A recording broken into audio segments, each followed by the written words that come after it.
हाँ, ये सच है माँ। हे भगवान, लेकिन ये सब कैसे हुआ? अरे तुझे शर्म नहीं आई क्या?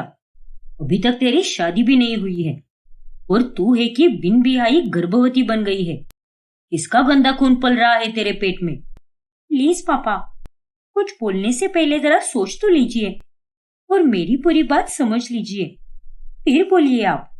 अरे जैसे आप लोगों को लग रहा है वैसा कुछ भी नहीं हुआ है। तू तो चुप ही बैठ, हमें सब समझ आता है। उस दिन वो जो आदमी तुझे छोड़ने आया था, जरूर उसी का बच्चा है तेरे पेट में। मुझे सब पता है कि तुम दोनों के बीच में क्या चल रहा है और इसीलिए तू शादी करने से मुकर रही है। बता, यही है ना वो लड़का? अरे ये सब कांड करने से पहले एक बार भी तुझे अपने परिवार की इज्जत का ख्याल नहीं आया क्या? पर पापा, ये बच्चा सिर्फ मेरा है। मैंने टेस्ट ट्यूब बेबी किया है। मैंने ना तो किसी के साथ कोई रिश्ता बनाया है, ना ही किसी के साथ शादी की है। इसीलिए इस बच्चे के सिर्फ माँ ही रहेगी और वो मैं हूँ और इसका कोई पिता नहीं है। क्या? लेकिन दीदी, ये सब करने की क्या जरूरत थी? आपको नहीं लगता क्या कि आप अपने होने वाले बच्चे के साथ अन्याय कर रही हो? अरे उसे अपने पिता का प्यार भी तो मिलना ही चाहिए ना, और आपको शादी करके माँ बनना चाहिए था, ना कि इस तरह से। इस बेशरम को कुछ भी बोलने का कोई फायदा नहीं है, क्योंकि इसे अगर इतनी सी समझ होती तो आज ये लड़की ऐसा बर्ताव कभी नहीं करती। ऐसी क्या बेशर्मी की है मैंने माँ? मेरी सोच और आप लोगों की सोच में जमीन आसमान का अंतर है। और मैं आप लोगों को पहले ही बोल चुकी हूँ कि मैं शादी के लिए नहीं बनी हूँ। मुझे अकेले ही जीना है। और हाँ, मुझे माँ बनने का एहसास चाहिए था, क्योंकि मुझे छोटे बच्चों से बहुत लगाव है और इसीलिए मैंने ये फैसला लिया। लेकिन दीदी, ये फैसला लेने से पहले आप एक बार तो हमसे पूछ लेती ना। अरे क्या फायदा होता उसका? अगर मैं आप लोगों को बता देती तो आप सब इसे स्वीकारते क्या? नहीं ना। और रही बात इस बच्चे को पिता का प्यार मिलने की, तो मैं बता देती हूँ। अगर एक माँ चाहे तो वो अपने बच्चे को पूरी दुनिया का प्यार दे सकती है और बाकी सब ऊपर वाले की मर्जी है। मेरी आगे की किस्मत उन्हें ही पता है। अरे नालायक लड़की, अगर माँ बनने का तुझे इतना ही शौक था तो फिर किसी अनाथ बच्चे को गोद ले लेती ना। क्यों इस तरह से बच्चा करने की क्या जरूरत पड़ी तुझे? जरा सोच, जब दुनिया वालों को पता चलेगा तो लोग क्या कहेंगे हमें? लोगों के कहने से आपको फर्क पड़ता होगा माँ, मुझे नहीं। और वैसे भी मुझे जानते ही कितने लोग हैं जो आप यूं दुनिया वाले कह रहे हो। मैं एक मामूली सी लड़की हूँ जिसे बस थोड़े बहुत ही लोग जानते हैं, और मेरी दुनिया में सिर्फ वही लोग हैं जिनसे मैं प्यार करती हूँ, जैसे कि आप लोग और मेरे गिने चुने दोस्त हैं। बस यही मेरा परिवार है, बाकी मेरा अपना ऐसा कोई भी नहीं है। बकवास बंद कर सांझ, और अब तू वही करेगी जो मैं तुझसे कहूंगा। तुझे इस बच्चे को गिराना होगा। तेरे पेट में पल रहा ये बच्चा इस दुनिया में नहीं आ सकता। खबरदार पापा, जो आपने मेरे बच्चे के बारे में ऐसा दोबारा कहा तो आप जो कुछ भी कह रहे हो, मैं वैसा कुछ भी नहीं करने वाली। मैं अपने बच्चे को इस दुनिया में जरूर लाऊंगी, और वो भी पूरे गर्व के साथ। आपको भले ही इससे शर्मिंदगी हो सकती है, लेकिन मुझे इसमें कोई शर्म नहीं आती। और रही बात लोगों की, तो दूसरों का नजरिया मेरे लिए रत्ती भर भी मायने नहीं रखता। बस कर सांझ, तुझे ये बच्चा गिराना ही होगा। मैंने कह दिया सो कह दिया, वरना मैं। क्या पापा, क्या करोगे आप? मुझे एक बात समझ ही नहीं आती कि दुनिया वालों को दिखाने के लिए आप लोग मुझे जबरदस्ती शादी के बंधन में क्यों बांधना चाहते हो? अरे आप लोगों को बस अपनी ही इज्जत की पड़ी है। फिर मेरी खुशियां गई तेल लेने। अगर मेरी खुशियों में आप मेरा साथ नहीं दे सकते तो कम से कम मेरे रास्ते का कांटा तो मत बनिए। खुद भी जिए और मुझे भी जीने दीजिए, वो भी चैन से और अपने उसूलों पर। इतना कहकर सांझ अपने कमरे में चली जाती है और महिमा अपना सर पकड़कर बैठ जाती है। हे भगवान, ये सब क्या हो गया? मैंने तो कभी सोचा भी नहीं था कि मुझे ये दिन देखना पड़ेगा। अभी तो शुरुआत है, इसलिए सब ठीक है, लेकिन जब इसका पेट बाहर आने लगेगा तब सबको पता चल जाएगा कि ये नालायक लड़की प्रेग्नेंट है। और नहीं तो क्या, इसने तो हमें कहीं मुंह दिखाने लायक नहीं छोड़ा। सांझ भी अब बहुत भावुक हो जाती है। मुझे और मेरे बच्चे को कोई भी नहीं अपना रहा। मैं जानती हूँ कि मेरे घर वालों की सोच बहुत पुरानी है और इसमें उनका भी कोई कसूर नहीं है, लेकिन वक्त के साथ अपनी बेटी की खुशी के खातिर वो लोग अपनी सोच बदल ही सकते हैं ना। लेकिन नहीं, उन्हें मुझसे ज्यादा दुनिया से प्यार है।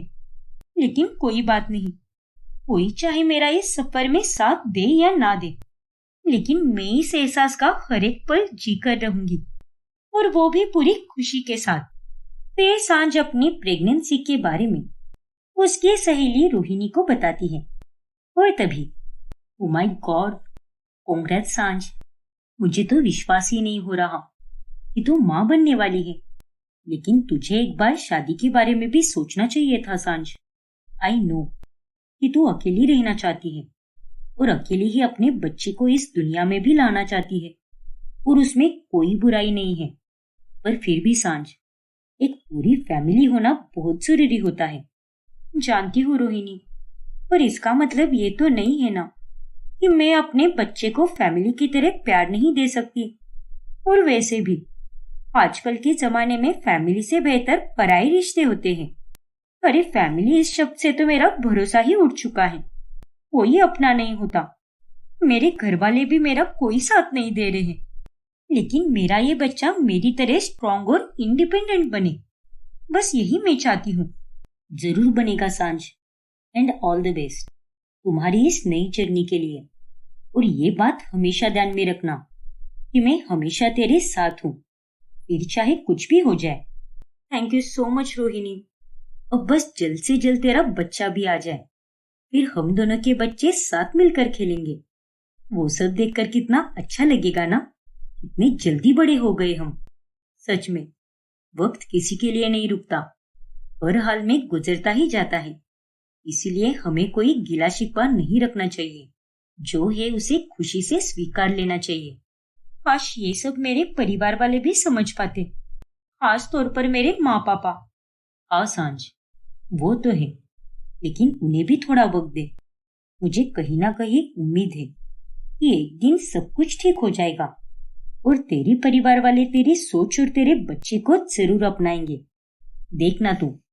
खैर, मैं फिलहाल बस अच्छी बातों की तरफ ही ध्यान दूंगी, ना कि बुरी बातों की तरफ, क्योंकि मैं अगर इन सब बातों का स्ट्रेस लेती रही तो इसका बुरा असर मेरे बच्चे की सेहत पर पड़ सकता है, जो कि मैं बिल्कुल भी नहीं चाहती। अब घर में कोई भी सांझ से ठीक से बात नहीं करता, सिवाय रितिका के। अरे रितिका, वो तुम्हारे हाथों का अचार मुझे बहुत पसंद है, क्या तुम मेरे लिए वो बना सकती हो क्या? प्लीज रितिका। ठीक है दीदी, उसमें प्लीज कहने वाली क्या बात है, मैं जरूर बनाऊंगी। अब बेफिक्र रहिए और जाइए, जल्दी से काम पर जाइए, वरना आपको ऑफिस के लिए लेट हो जाएगा। हाँ Ritika, and thank you so much. बाकी घर वाले तो मुझसे बात करना तो दूर की बात है, लेकिन वो मेरी तरफ ठीक से देख भी नहीं रहे। पर तुम मेरे साथ कितने अच्छे से पेश आ रही हो, और ये देखकर मुझे बहुत खुशी मिल रही है। देखिए दीदी, आपने जो भी किया है वो सही है या गलत है, ये बात तो मैं नहीं जानती, लेकिन हाँ, मैं इतना जरूर जानती हूँ कि अगर आप अपने फैसले से खुश हो तो मैं भी आपके लिए बहुत खुश हूँ। How sweet Ritika, love you so much. ये सब क्या नौटंकी चल रही है? बड़ी आई उसकी खुशी में खुश रहने वाली, और इस घर में कोई अचार वचार नहीं बनने वाला। और एक बात कान खोलकर सुन ले सांझ, अगर तुझे कुछ खाना है तो तू बाहर जाकर खा ले। अरे तुझे यू प्रेग्नेंट होने के लिए हमने नहीं कहा था क्या? हाँ, और तू रितिका, खबरदार जो इसके साथ अच्छे से बात की तो, वरना मैं तेरा जीना दुश्वार कर दूंगी। अरे इसने जो भी किया है वो सरासर गलत है, इसीलिए तू इसे अपने हाल पर ही छोड़ दे। इतना समझाया इसे, बेला फुसला कर भी देखा, लेकिन ये लड़की मानने वालों में से नहीं है। वक्त के साथ इसको सब समझ आएगा कि इसने ये कदम उठाकर कितनी बड़ी गलती की है। पर माँ जी, रहने दो रितिका। और माँ, वक्त के साथ आप लोगों को भी समझ आएगा कि आप सब मेरे इस घड़ी में साथ ना देकर कितनी बड़ी गलती कर रहे हो, और मैं अपना ख्याल खुद रख सकती हूँ। उतनी हिम्मत है मुझ में। चलती हूँ रितिका। इतना कहकर सांझ ऑफिस के लिए निकल जाती है। फिर एक दिन जब सांझ कुछ खट्टा खा रही होती है, तभी घर में महिमा की सहेली किशोरी आई होती है और उसे देखकर किशोरी बहुत चकित हो जाती है। अरे महिमा, तुम्हारी बेटी इस तरह से खट्टा खाना क्यों खा रही है, जैसे कि ये गर्भवती है। अरे क्या तू भी किशोरी, अरे इसकी तो अभी तक शादी भी नहीं हुई है और तूने तो इसे अभी से गर्भवती घोषित कर दिया। अरे लेकिन इसे देखकर तो इसके लक्षण ठीक वैसे ही लग रहे हैं जैसे कि ये गर्भवती है। चल कुछ भी।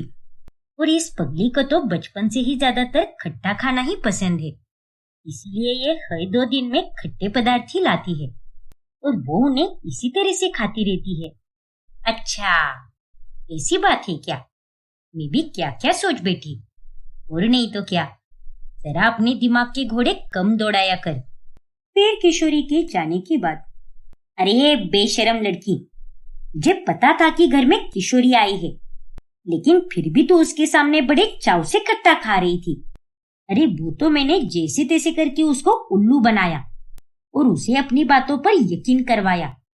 लेकिन आज अगर उसे पता चल जाता कि तू गर्भवती है, तो वो औरत पूरे मोहल्ले में ढिंडोरा पीट देती और फिर हमारी नाक तो कटनी ही थी। अब मुझे जो खाना है वो तो मैं खाऊंगी ही ना, फिर वो मैं किसी के सामने खाऊं या फिर अकेले में खाऊं, जैसे भी खाऊं, वो मेरी मर्जी। बाकी अपनी इज्जत की परवाह आप ही कीजिए। अगर आपको मेरी खुशियों से कोई लेना देना है ही नहीं, तो मुझे भी आप लोगों की इज्जत से कोई लेना देना नहीं है। आई होप कि आपको मेरी ये बात समझ आई हो। ए भगवान, तेवर देख रहे हो ना आप इस लड़की के? अरे हमें तो इसे पहले ही घर में बंद रखना चाहिए था। इसे अपने सपने पूरे करने की इजाजत देकर हमने सबसे बड़ी गलती की है। ना तो इसके कोई सपने पूरे होते, ना ही ये लड़की काम करती, और ना ही इसकी सोच आज के जमाने के लोगों की तरह होती। क्या पापा, आप भी मुझे बेशर्म कहते हो, और बातें तो आप ही बेशर्मों जैसी कर रहे हो। साफ साफ कह रहे हो कि मुझे खुद खुद कर जीना चाहिए था। अपने इस बर्ताव के लिए मैं माफी चाहती हूँ, लेकिन लानत है आप पर पापा। अरे इस तरह अपनी बेटी से बात तो कोई भी नहीं करता। भूपेंद्र को सांझ पर बहुत गुस्सा आता है, लेकिन वो उससे कुछ कहता उससे पहले ही वो वहां से चली जाती है।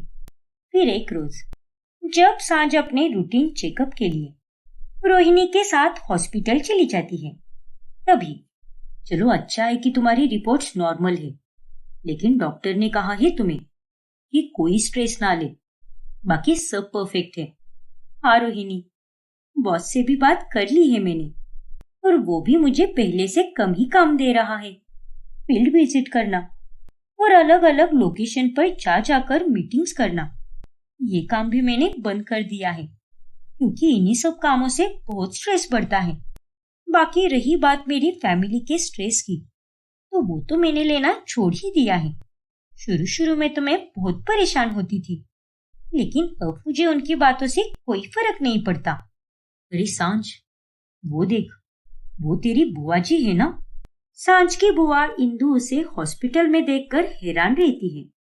अरे सांझ बिटिया, तू यहाँ गायनेक के पास क्या कर रही है? क्यों बुआ जी, आप नहीं जानती क्या यहाँ गायनेक के पास क्यों आया जाता है? मतलब, अरे तू कहना क्या चाहती है? गायनेक के पास तो तब आया जाता है जब कोई प्रेग्नेंट होता है। इसका मतलब तू प्रेग्नेंट है? ओह नो, ये सांझ तो एकदम बेबाक है, और इसने अगर अपनी बुआ जी को अपनी प्रेगनेंसी के बारे में बता दिया तो इसके घर में और कलेश होगा। अब रोहिणी बहुत परेशान हो जाती है। अब आगे क्या होगा जानने के लिए हमारा अगला भाग देखना ना भूलें।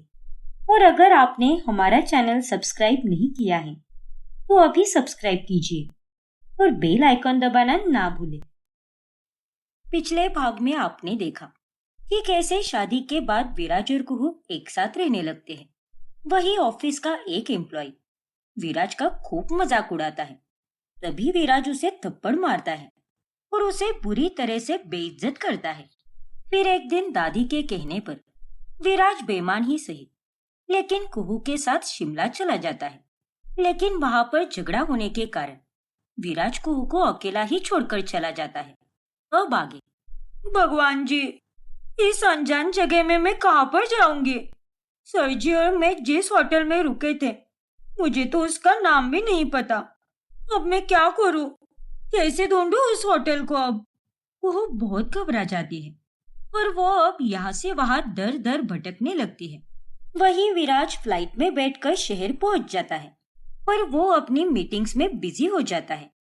ये सर जी बिना सच में, और एक सेल्फी तो मांगी थी मैंने उनसे। एक सेल्फी भी नहीं खींच सकते क्या वो मेरे साथ? और अब मुझे इस अनजान जगह पर अकेला छोड़कर गए हैं। एक बार भी नहीं सोचा कि अकेली मैं यहाँ पर क्या करूंगी, कैसे निकल पाऊंगी यहाँ से मैं। फिर कुहू उस होटल को ढूंढने की बहुत कोशिश करती है लेकिन वो होटल उसे नहीं मिल पाता। फिर विराज जब शाम को अपनी सारी मीटिंग्स खत्म कर लेता है तभी उसे दादी का फोन आता है और वो दादी को बता देता है कि उसने गुस्से में कुहू को वहां पर शिमला में ही छोड़कर आया है। क्या? ओए खोतिया, पागल हो गया है क्या? अरे ये क्या कर दिया तूने? उस बेचारी लड़की को तो अनजान जगह पर अकेला छोड़कर आया है। अरे तुझे पता है ना कि वो लड़की कितनी भोली है। उसे उस नई जगह के बारे में कुछ भी पता नहीं है और तूने इतनी बड़ी भूल कर दी। अरे ऐसा कैसा गुस्सा है तेरा? लेकिन दादी, मैं तो वो। अब तेरा मैं तू तो बंद कर दे और जा जल्दी से उसे ढूंढ कर ला। और अगर तूने कुहू को यहाँ सही सलामत वापस नहीं लाया तो मुझसे बुरा और कोई नहीं होगा, समझा कि नहीं? इतना कहकर दादी कॉल कट कर देती है और विराज अब बहुत डर जाता है क्योंकि दादी के कहने से उसे यह एहसास हो जाता है कि उसने कुहू को वहां अकेले छोड़कर बहुत बड़ी गलती कर दी है। ये मैंने कुहू के साथ बहुत गलत किया है। गुस्से में आकर उसे वहां पर अकेला ही छोड़ दिया और यहाँ पर अपने काम में बिजी हो गया। लेकिन इस बात पर ध्यान ही नहीं दिया कि कुहू वहां पर अकेली कैसे रहेगी। नहीं, मुझे कैसे भी करके जल्दी से वहां पहुंचना होगा। फिर विराज फौरन अपने प्राइवेट चॉपर में बैठकर वहां से शिमला के लिए रवाना हो जाता है। वहीं दूसरी तरफ कुहू भी अपनी होटल की तलाश करने लगती है। शिव मंदिर, हमारे होटल के पास में शिव मंदिर है। अगर मैंने लोगों से उसका पता पूछा तो मुझे होटल का पता भी मिल जाएगा। हाँ, यही करती हूँ मैं अब। फिर कुहू अब लोगों से पूछकर शिव मंदिर तक पहुंच जाती है और फिर वह उसके जरिए होटल भी पहुंच जाती है और होटल के गेट के बाहर ठंड में ठिठुरते हुए खड़ी रहती है। जय भोलेनाथ, शिव जी, आज आपके कारण मैं बच गई। अब मैं होटल के लोगों से पूछकर सर जी से बात कर लूंगी और सर जी मुझे लेने आ जाएंगे। तभी वहां पर विराज आता है। उसकी कोई जरूरत नहीं है कुहू, क्योंकि अब मैं यहाँ पर आ गया हूँ। सर जी, आप आ गए? कुहू विराज को देखकर बहुत खुश हो जाती है और झट से उसके गले लग जाती है। कहाँ चले गए थे आप मुझे छोड़कर? पता है मैं कितना घबरा गई थी और मुझे माफ कर दीजिए। आइंदा से मैं ऐसे नहीं करूंगी। हाँ हाँ, इट्स ओके। अब दूर रहो, हम बाहर खड़े हैं। हाँ, पर आप सुबह से गए थे और अब रात में यहाँ पर आ गए हो। ऐसे कैसे? आप सच में मुझे छोड़कर गए थे क्या? हाँ कुहू, अब तुमने मुझे गुस्सा ही इतना दिलाया था तो मैं भी क्या करता। लेकिन अब मैं वापस आ गया हूँ। दादी ने कहा था, इसीलिए मैं तुम्हें लेने आ गया। अब वापस चलो। फिर कुहू और विराज फिर से शहर चले जाते हैं और घर पहुंचने के बाद दादी उन दोनों को भी समझाती है। विराज पुत्र, कुहू पुत्र, तुम दोनों इतने नासमझ कैसे हो सकते हो? अरे अब तुम दोनों पति पत्नी हो और अगर तुम दोनों एक दूसरे को समझकर नहीं लोगे तो कौन लेगा? और अगर विराज का फोटो खींचने का मन नहीं है तो तू उसे उसके हाल पर छोड़ दिया करना। और तू नालायक, झगड़े लड़ाई में अगर तूने आइंदा से अपनी बीवी को अकेला छोड़ दिया तो मैं भूल जाऊंगी कि तू मेरा पोता है। इस बात को गांठ बांध ले। ठीक है दादी, मैं आइंदा से ख्याल रखूंगा। फिर एक दिन जब कुहू रसोई में काम कर रही होती है तभी विराज वहां पर पानी पीने आता है और तभी अचानक से उसका पैर फिसल जाता है और वो कुहू पर गिर जाता है। हाय राम, सर जी उठ जाइए, मैं तो मर गई रे। सॉरी कुहू, वो मेरा पैर फिसल गया था, इसीलिए मैं तुम पर गिर गया। चलो अच्छा है, इसी बहाने आपके मुंह से सारी तो सुनने को मिला, वरना उस दिन आपने जो गलती कर दी उसके बाद एक सारी भी नहीं सुनने मिला मुझे। लेकिन आज पता चला आप इतने भी कमबख्त और खड़ूस नहीं हो जितना कि मैं आपको समझती हूँ। बस बस, ज्यादा मुंह चलाने की जरूरत नहीं है और ज्यादा फ्रैंक होने की कोशिश भी मत करो मेरे साथ। फ्रैंक? ये तो किसी अंग्रेजी मिठाई का नाम लग रहा है। ओफो, छोड़ो और जो कर रही हो वही काम करो। फिर विराज वहां से चला जाता है। फिर एक दिन जब कुहू को पता चलता है कि किशोर भैया विराज को टिफिन देना भूल गए हैं, तभी वो उसे टिफिन देने ऑफिस पहुंचती है। सर जी, क्या मैं अंदर आ सकती हूँ क्या? अरे कुहू, तुम यहाँ पर? जी हाँ, फर्क बस इतना है कि पहले मैं यहाँ आपके कंपनी में काम मांगने आई थी और अब मैं यहाँ पर आपकी बीवी बनकर आई हूँ। ये लीजिए आपका टिफिन। वो किशोर भैया आपको टिफिन देना भूल गए थे ना, इसीलिए ये टिफिन आज आपको मैं ही देने आई। ओ गॉड कुहू, एक टिफिन के लिए तुम यहाँ पर आई हो? हाँ। क्यों, आपको ये टिफिन कुछ और लग रहा है क्या? कहीं आपकी आंखों में धूल मिट्टी तो नहीं जम गई ना? तुम सच में पागल खाने से ही छूट कर आई हो। खैर, एक बात कान खोलकर सुन लो, ये शादी सिर्फ एक सौदे की शादी है, कॉन्ट्रैक्ट मैरिज। इसीलिए मेरी बीवी बनने की कोशिश मत करो। You get that? ठीक है बाबा, ठीक है, जानती हो कि हमारी कॉन्ट्रैक्ट मैरिज है, लेकिन खाने के मामले में क्या बीवी और क्या नौकरानी। अरे आप दिन भर इतनी मेहनत करते हैं, किसी रोबोट की तरह बस इस लैपटॉप में टप टप टप करते रहते हैं, और ऐसे में अगर आप खाना नहीं खाओगे तो आपकी सेहत पर बुरा असर होगा ना। इसीलिए मैं एक खाना लेकर आ गई, और कुछ नहीं। अब लीजिए, रख कर जा रही हूँ, ये टिफिन पूरा खत्म करके ही वापस लाना। इतना कहकर कुहू वहां से चली जाती है, जाने अनजाने में ही सही।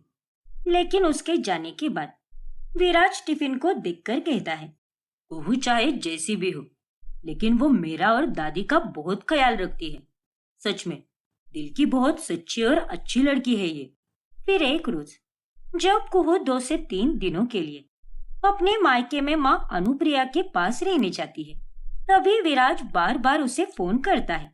क्या बात है सर जी, आज आपकी मीटिंग नहीं है क्या? जो बार बार मुझे आप फोन किए जा रहे हो, आपको मेरे बगैर रहा नहीं जा रहा क्या? अब क्या करूं, तुम्हारी चिक चिक की आदत जो हो गई है मुझे, इसीलिए मैंने फोन किया। वैसे मजाक अच्छा कर लेते हो आप, है ना? वैसे कैसी है तुम्हारी माँ की तबीयत, और डॉक्टर ने क्या कहा? बस अभी 10-15 दिनों में ऑपरेशन होने वाला है, और डॉक्टर साहब ने कह दिया है कि ऑपरेशन सफल ही होगा और माँ बिल्कुल ठीक हो जाएगी। चलो अच्छा है, मैं भी यही चाहता हूँ कि तुम्हारी माँ जल्द से जल्द ठीक हो जाए।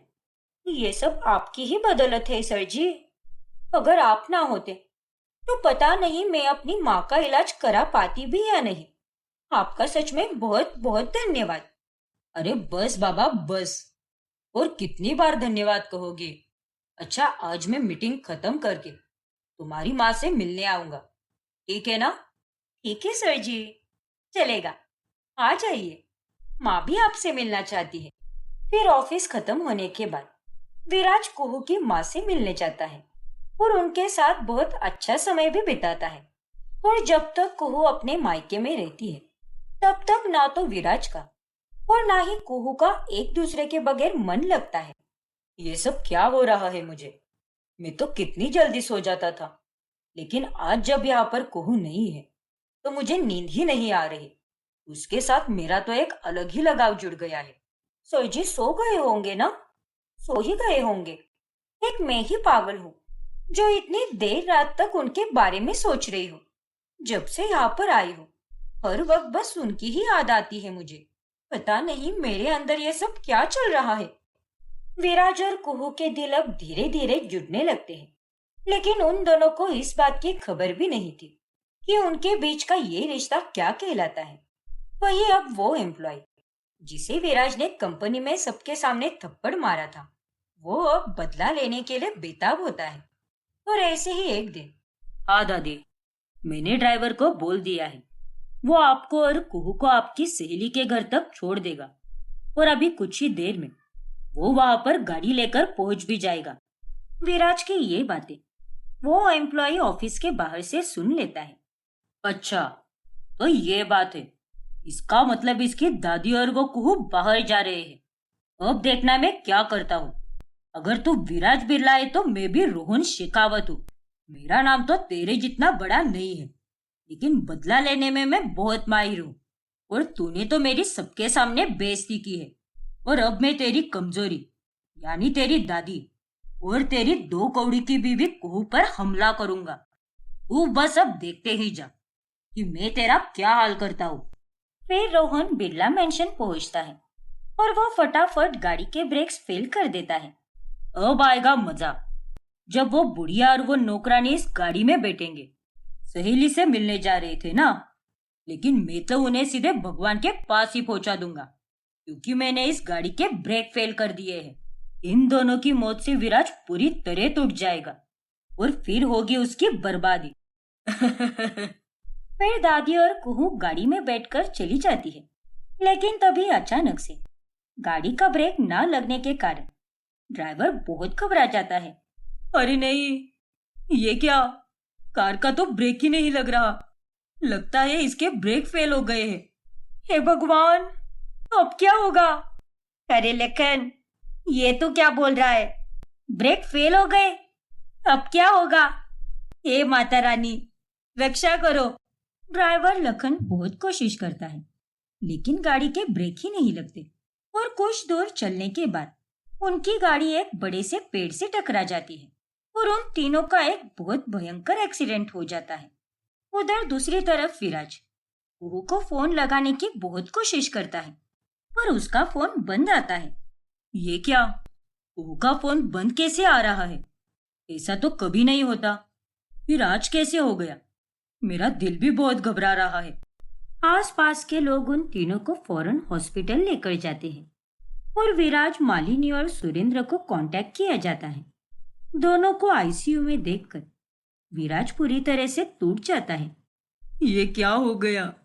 दादी, कुहू, मेरी जिंदगी के 2 कीमती लोग, उनके साथ ये कैसे हो सकता है?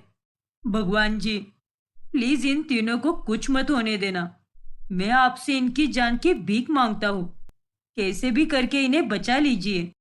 खुशकिस्मती से वो तीनों खतरे से बाहर आ जाते हैं और उन्हें घर पर रेस्ट करने लाया जाता है। दादी, कुहू, आप दोनों ठीक तो हो ना? सच सच बता। हाँ पुत्र, हम दोनों बिल्कुल ठीक हैं। हाँ सर जी, बस सर में हल्का सा दर्द है, लेकिन डॉक्टर साहब ने कहा है कि हम जल्दी ठीक हो जाएंगे। वो तो है, लेकिन गाड़ी के ब्रेक कैसे फेल हो गए? लखन बता रहा था कि यहाँ पर आने से पहले गाड़ी तो एकदम सही से चल रही थी, फिर यहाँ से जाने के बाद ऐसे कैसे हुआ? लगता है ये किसी ने साजिश की है। क्या? हाँ दादी, और वो व्यक्ति और कोई नहीं बल्कि मालिनी जी ही है। क्यों मालिनी जी? सही कहा ना मैंने? क्या? Are you out of your mind Viraj? अरे ये कैसे घिनौने इल्जाम लगा रहे हो तुम मुझ पर, और मैं भला ऐसा क्यों करूंगी? झूठ मत बोलिए मालिनी जी। आपने ही गाड़ी के ब्रेक फेल किए थे क्योंकि आप कुहू से नफरत करती हो, और मैंने आपकी पसंद लड़की यानी एलिना से शादी नहीं की, इसीलिए आप उसका गुस्सा निकाल रही हो। और तो और आप तो दादी से प्यार भी नहीं करती, इसीलिए आपने ये सब किया। क्यों? सही कहा ना मैंने? शट अप विराज, ये सब क्या बकवास कर रहे हो तुम? अरे तुम्हारा दिमाग खराब हो गया है क्या? जो मन में आए बके जा रहे हो। मालिनी ने ऐसा कुछ भी नहीं किया है। और वो भला कुहू और दादी से नफरत क्यों करेगी? जस्ट बिकॉज तुम्हारी इससे दुश्मनी है, इसका मतलब ये नहीं कि सारे गलत काम इसी ने किए हैं। ओ प्लीज सुरेंद्र सर, और गॉड से आप इनकी साइड लेना बंद कीजिए। लेकिन विराज, सच में मैंने गाड़ी के ब्रेक फेल नहीं करवाए। प्लीज मेरा विश्वास करो। नहीं मालिनी जी, ये कांड आपने ही किया है। बस कर विराज, बहुत हो गई बहस। अरे जब वो दोनों कह रहे हैं कि उसने नहीं किया है, तो तू उसे समझ के क्यों नहीं ले रहा? मालिनी बहू घर पर ही थी। मेरे और कुहू के घर से बाहर निकलने के पहले ये पूरे टाइम मेरे नजरों के सामने ही थी। इसने कुछ भी नहीं किया है। ये काम किसी और का ही है, या फिर शायद ऐसा भी हो सकता है कि ये अपने आप ही हो गया हो। नहीं दादी, ये गाड़ी नहीं है, और ऐसे में गाड़ी के ब्रेक फेल हो ही नहीं सकते। ये जरूर किसी की साजिश है। फिर रात होने पर कुहू जब सो जाती है, तब विराज उस पर ब्लैंकेट ओढ़ देता है। मेरी तो जान ही निकल गई थी। इस लड़की से तो मेरा कोई रिश्ता भी नहीं है, फिर भी मुझे इसकी कितनी चिंता सता रही थी। जो आदमी कुहू को छोड़कर अपने मीटिंग के लिए जाया करता था, वही आदमी उसका ख्याल रखने के लिए अपनी मीटिंग कैंसिल करके घर पर ही रुकता है। अरे सर जी, आप घर में क्या कर रहे हो? ऑफिस नहीं गए क्या? नहीं कुहू, आज मैं तुम्हारे लिए घर पर ही रुका हूँ। क्या? मेरे लिए? मेरा मतलब तुम्हारे और दादी के लिए, तुम दोनों की देखरेख करने के लिए। अब अगले कुछ दिनों तक मैं घर से ही काम करूंगा, और कुछ जरूरी मीटिंग रही तो उसे पोस्टपोन कर दूंगा। फिर विराज कुहू के लिए सूप भी बनाता है। अरे विराज बाबा, आप क्यों इतनी तकलीफ ले रहे हो? मैं बना देता हूँ ना ये सूप। नहीं किशोर भैया, मैं बना देता हूँ। ये सूप पीने पर दादी और कुहू की सेहत अच्छी हो जाएगी। सिर्फ दवाइयाँ ही पूरी तरह से काम नहीं करती, बल्कि घरेलू उपचार भी बहुत काम आते हैं।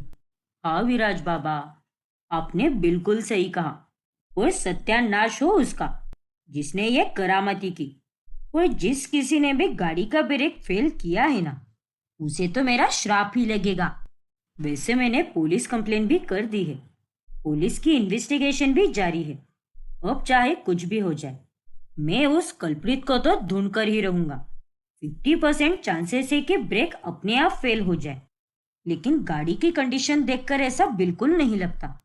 शायद किसी ने जानबूझकर ही उसके ब्रेक फेल किए हैं। फिर विराज कुहू को सूप देता है, और उसे इतना ख्याल रखते हुए देखकर कुहू को बहुत अच्छा लगता है। वैसे सर जी इतने भी बुरे नहीं हैं।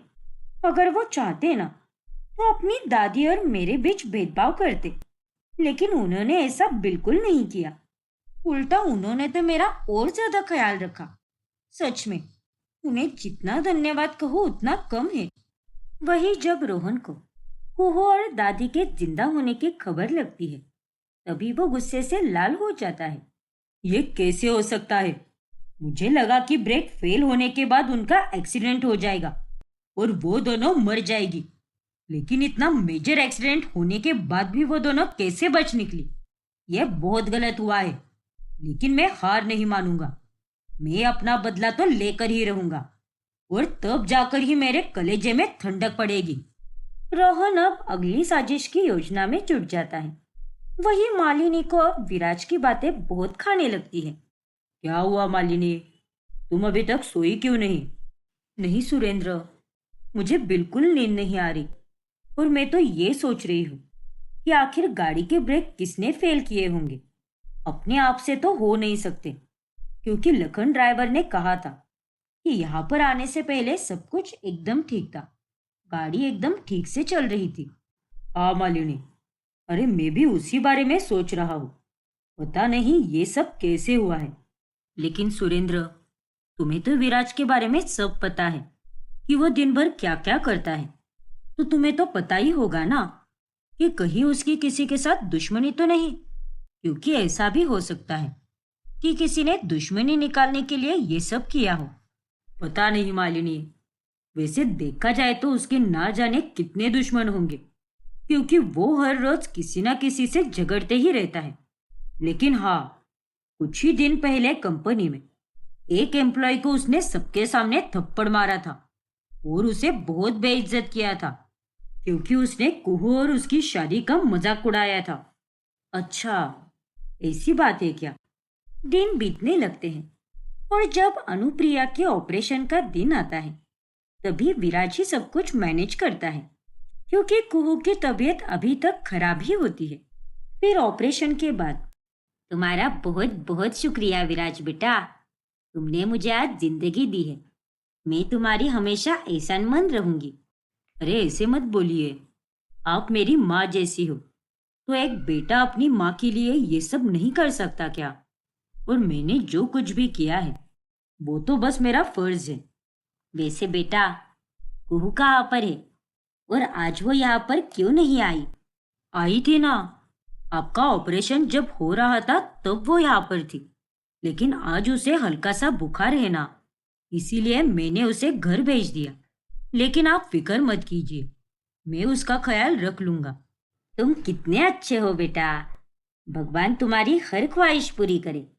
अगर मैंने इन्हें कुहू के एक्सीडेंट के बारे में बता दिया तो ये खामखा टेंशन ले लेगी, और अभी अभी तो इनके दिल का ऑपरेशन हुआ है। समय के साथ साथ विराज और कुहू के बीच का रिश्ता अब गहरा होने लगता है, और ऐसे में उनकी शादी खत्म होने में एक महीना ही रह जाता है। ऐसे ही एक दिन अचानक से रोहन नौकर का यूनिफॉर्म पहन कर आता है और वो दादी और कुहू के जूस में जहर मिला देता है। मैडम जी, ये जूस आप दोनों के लिए। मुझे सर ने कहा था कि आप दोनों को ये जूस पिलाएं और इससे आप दोनों की भी सेहत बनी रहेगी। अच्छा ठीक है, लाओ इधर। अरे लेकिन तुमको तो इस मेंशन में पहले कभी नहीं देखा। नए हो क्या तुम? और तुमने ये मास्क क्यों लगाया है? हाँ हाँ, मास्क उतारो अपना। अरे नहीं दादी जी, मुझे खांसी जुकाम है ना, इसलिए मैं अपना ये मास्क नहीं उतार सकता। तभी मालिनी घर के बाहर जहर की बोतल पड़ी हुई देखती है और वो फौरन कुहू और दादी के पास चली जाती है और उन दोनों को जूस पीने से वो रोक लेती है। रुक जाइए आप दोनों, ये जूस मत पीजिए क्योंकि इसमें जहर है। हाँ दादी, ये कोई नया नौकर नहीं है, बल्कि ये तो वही आदमी है जिसने आप दोनों को पहले भी मारने की कोशिश की है। अभी मुझे घर के बाहर जहर की बोतल मिली और मुझे पक्का यकीन है कि वो आदमी यही है। क्या? फिर मालिनी रोहन का मास्क उतारती है और तभी वहां पर विराज और सुरेंद्र भी आते हैं और सबके सामने रोहन का पर्दाफाश होता है। इन सबके पीछे रोहन को देखकर विराज उसे खूब मारता है और उसे जेल की सजा दी जाती है। जिसके बाद, थैंक गॉड मालिनी जी, अगर आज आप दादी और कुहू को सही समय पर नहीं रोकती तो ना जाने क्या हो जाता। मैंने हमेशा आपको गलत ही समझा है, लेकिन आज मुझे बहुत शर्मिंदगी महसूस हो रही है। प्लीज मुझे माफ कीजिए। नहीं बेटा, तुम गलत नहीं थे तो माफी भी मत मांगो, लेकिन इस बात में भी उतनी ही सच्चाई है कि मैं और सुरेंद्र भी कभी गलत नहीं थे। इतने सालों से तुम मुझे सिर्फ नफरत ही करते आए हो, लेकिन तुम्हें सच के बारे में कुछ नहीं पता। विराज बेटा, वो तुम्हारी माँ ही थी जिसने मुझे और सुरेंद्र को मिलवाया था। तुम्हारी माँ को ब्रेन ट्यूमर था और वो अपने लास्ट स्टेज में थी, इसीलिए मरने से पहले उसके पति और उसके परिवार को संभालने की जिम्मेदारी उसने अपनी पक्की सहेली यानी मुझे सौंप दी। इसीलिए जब वह जिंदा थी, मैं इस घर में तभी आ गई थी ताकि मुझे सब कुछ पता चल सके। हाँ बेटा, मालिनी कभी गलत नहीं थी, ना ही कभी मैं था। वो तो मीडिया वालों ने हमें गलत साबित किया था और तब तो तुम बच्चे थे, इसीलिए तुमने जो भी सुना उसी को तुमने सच्चाई मान ली। हाँ विराज पुत्र, ये दोनों बिल्कुल सही कह रहे हैं। सारी सच्चाई पता चलने के बाद विराज अपनी सारी नफरत भूल जाता है और अपनी सौतेली माँ और पापा के गले लगता है। मुझे माफ कीजिए माँ पापा, मैंने आपके साथ बहुत बुरा बर्ताव किया है। कोई बात नहीं बेटा, इस तरह से इतने सालों की गलतफहमियां दूर हो जाती है और अब वो समय आ चुका था जब विराज और कुहू अलग होने वाले थे। कल मैं चली जाऊंगी सर जी, क्या आप मेरे बगैर रह पाएंगे? रहना तो पड़ेगा ही ना कुहू, अब हम क्या कर सकते हैं? कल कॉन्ट्रैक्ट खत्म होने वाला है और कॉन्ट्रैक्ट के हिसाब से तो हमें चलना ही पड़ेगा। कुहू और विराज का दिल अब काफी भारी हो चुका था। कल कुहू चली जाएगी और मैं फिर से अकेला पड़ जाऊंगा। पता नहीं ये सब क्या हो रहा है मुझे। उसके जाने का इतना दुख क्यों हो रहा है मुझे? मैं उसे नहीं खो सकता। उसके होने से ही मेरा वजूद है। मुझे उससे प्यार हो चुका है, लेकिन ये बात मैं उसे कैसे बताऊं? कल तो हमारा कॉन्ट्रैक्ट भी खत्म हो जाएगा। विराज की ये सारी बातें मालिनी सुन लेती है। वही सुरेंद्र और दादी भी कुहू की सारी बातें सुन लेती है। कल हम दोनों अलग हो जाएंगे। सर जी ने मेरे लिए बहुत कुछ किया है और इतने वक्त उनके साथ रहकर ना सिर्फ मुझे उनकी आदत हो गई है, बल्कि उनसे प्यार भी हो गया है। लेकिन शायद ये प्रेम कहानी एक तरफा और अधूरी ही रहेगी, क्योंकि वो मुझ जैसी एक गरीब लड़की को कभी नहीं स्वीकारेंगे। सर जी से अलग रहना तो बहुत मुश्किल है, लेकिन मुझे तो ये करना ही होगा। फिर दादी, सुरेंद्र और मालिनी जब आपस में मिलते हैं, तब वो एक दूसरे को विराज और कुहू के बारे में बताते हैं और काफी आश्चर्यचकित रह जाते हैं। फिर अगले दिन कुहू बैग पैक करके अपने मायके जा रही होती है। मैं अपने मायके जा रही हूँ, 2 दिन बाद लौटूंगी। बाय सर जी। बाय कुहू। रुक जाओ कुहू, कोई कहीं नहीं जाएगा, क्योंकि हमें तुम्हारे कॉन्ट्रैक्ट मैरिज के बारे में सब पता चल गया है और हम तीनों ने तुम दोनों की बातें भी सुन ली है और हमें पता चल गया है कि तुम दोनों के बीच का ये रिश्ता क्या कहलाता है। मतलब? विराज बेटा, कुहू तुमसे बहुत प्यार करती है और कुहू, विराज भी तुमसे बहुत प्यार करता है। क्या? फिर वो लोग कुहू और विराज को कल की हुई सारी बातें बताते हैं। हाँ कुहू, ये सच है कि मैं तुमसे प्यार करने लगा हूँ और तुम्हें जाने देना मेरे लिए बहुत मुश्किल है। मेरे लिए भी सर जी, मैं भी आपसे अपनी जान से बढ़कर प्यार करती हूँ। लेकिन एक बात बता पुत्र, अगर तुझे शादी ही करनी थी तो तूने कॉन्ट्रैक्ट मैरिज क्यों की, और वो भी सिर्फ 5 महीने की? हाँ विराज, तुमने ऐसा क्यों किया? क्योंकि मुझे पता चल गया था कि वो एलिना और उसके पेरेंट्स लालची हैं, लेकिन मुझे अपनी दादी को संभालने के लिए और इस परिवार को बांधे रखने के लिए एक जिम्मेदार और समझदार लड़की चाहिए थी, और एलिना वैसी बिल्कुल नहीं थी। इसीलिए मैंने लास्ट मिनट पर यह फैसला ले लिया। क्या? हाँ पापा, पर अब कॉन्ट्रैक्ट के मुताबिक हम दोनों को अलग होना ही पड़ेगा। ऐसा किसने कहा तुमसे? एक कागज पर लिखा हुआ कॉन्ट्रैक्ट 2 लोगों के रिश्ते को तय नहीं कर सकता। और क्या हुआ जो कॉन्ट्रैक्ट खत्म हो गया, इससे तुम दोनों के रिश्ते में कोई फर्क तो नहीं पड़ने वाला ना? तुम दोनों वापस शादी कर लो। हाँ बेटा, तुम दोनों की शादी तो अब मैं ही करवाऊंगी, वो भी एकदम धूमधाम से। हाँ बेटा, जब मियाँ बीवी राजी तो क्या करेगा काजी। अब सब कुछ ठीक होने का वक्त आ गया है। लेकिन सर जी, आपको इस शादी से कोई एतराज तो नहीं है ना? नहीं कुहू, मुझे भी इस शादी से कोई एतराज नहीं।